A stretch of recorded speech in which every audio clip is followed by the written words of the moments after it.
नमस्कार दोस्तों, स्वागत है आपका हमारे channel Nitesh Tiwari e learning पे। तो आज हम बात करने वाले हैं स्थानीय शासन, चैप्टर नंबर आपका 8 है और इस वीडियो में हम जानेंगे कि स्थानीय शासन क्या है। दूसरा हमारा टॉपिक रहने वाला है स्थानीय शासन की क्या आवश्यकता है।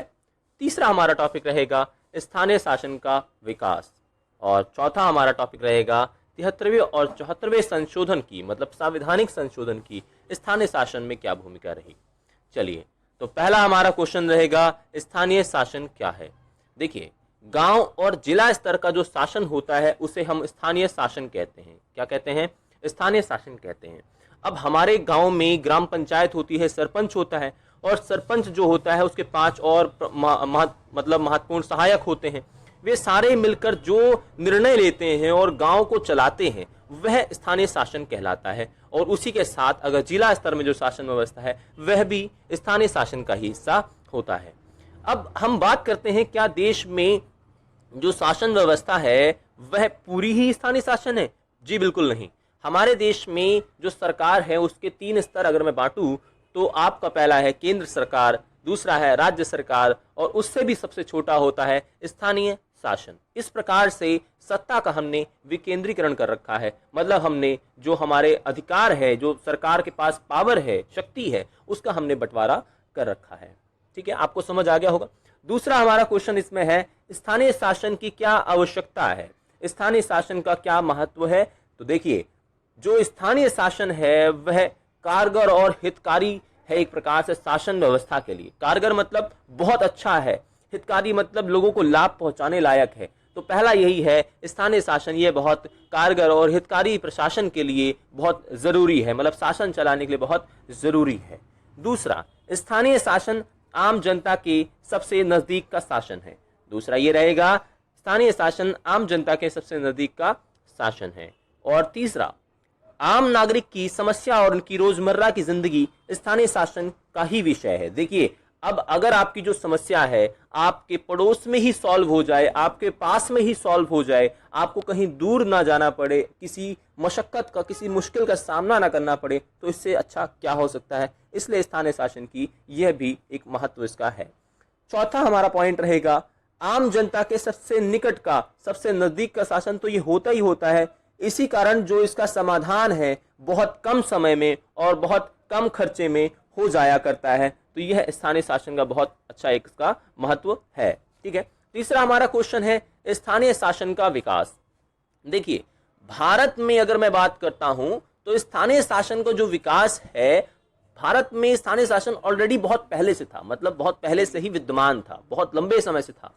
अगर हम बात करें तो 1882 में लॉर्ड रिपन के शासन काल में ही स्थानीय शासन जो है वह एक प्रकार से शुरू हो गया था, उस समय ही प्रारंभ हो गया था। और उस समय इसका नाम हुआ करता था मुकामी बोर्ड। क्या हुआ करता था? मुकामी बोर्ड। तो इसको आप याद रखिए। और 1882 तो बिल्कुल मत भूलिए कि लॉर्ड रिपन के शासन काल में शुरू हुआ था। चौथा हम लोग इसकी बात करते हैं कि भैया स्थानीय जो शासन आपका है उसमें गवर्नमेंट ऑफ इंडिया एक्ट आपका 1919 में जो स्थानीय शासन का विकास होता है, तो गवर्नमेंट ऑफ इंडिया एक्ट 1919 में अनेक प्रांतों में ग्राम पंचायतें पहले से ही बना दी गई थी। और जो हमारा 1935 का अधिनियम था उसमें इसी प्रावधान को, मतलब ग्राम पंचायत को बनाए रखना है, इसको एक प्रकार से बरकरार रखा गया। तो 1919 का गवर्नमेंट ऑफ इंडिया एक्ट और 1935 का गवर्नमेंट ऑफ इंडिया एक्ट, ये दोनों बहुत जरूरी हैं। इसके साथ ही अगर मैं कहूं तो हमारे देश के जिन्हें हम राष्ट्रपिता कहते हैं, मतलब गांधी जी, वह भी विकेंद्रीकरण पर जोर दिया करते थे। विकेंद्रीकरण का मतलब जैसे आपको पता होगा कि जो सत्ता है, शक्ति है, उसका बंटवारा होना चाहिए ताकि तानाशाही जो प्रवृत्ति सरकार की है वह ना रहे। तो ये बहुत जरूरी चीज है। इसके साथ ही स्वतंत्र भारत में स्थानीय शासन का विकास कैसे होता है, यहां तक हमने देखा कि आजादी से पहले कैसे हुआ था। अब हम जानेंगे आजादी के बाद स्थानीय शासन का विकास कैसे हुआ। देखिए, स्वतंत्र भारत में अगर हम बात करते हैं तो 1952 में सामुदायिक विकास कार्यक्रम की शुरुआत होती है। किसकी? 1952 में सामुदायिक विकास कार्यक्रम की शुरुआत होती है। और स्थानीय शासन की जो विभिन्न गतिविधियां हैं उसमें जनता की भागीदारी हो, इसके उद्देश्य से किया जा रहा था। आपको याद होगा भारत में सर्वप्रथम जो स्थानीय शासन है वह राजस्थान के नागौर में सर्वप्रथम स्थानीय शासन को आजादी के बाद अपनाया जाता है 1959 में, 1959 में, ठीक है। राजस्थान का नागौर जगह है, ठीक है।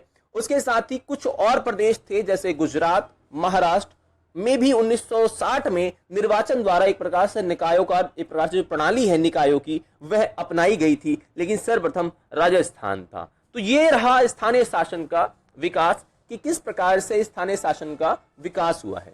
आइए बात करते हैं हमारे अंतिम प्रश्न की, 73वें और 74वें संवैधानिक संशोधन, संविधान में जो संशोधन किया गया उसकी।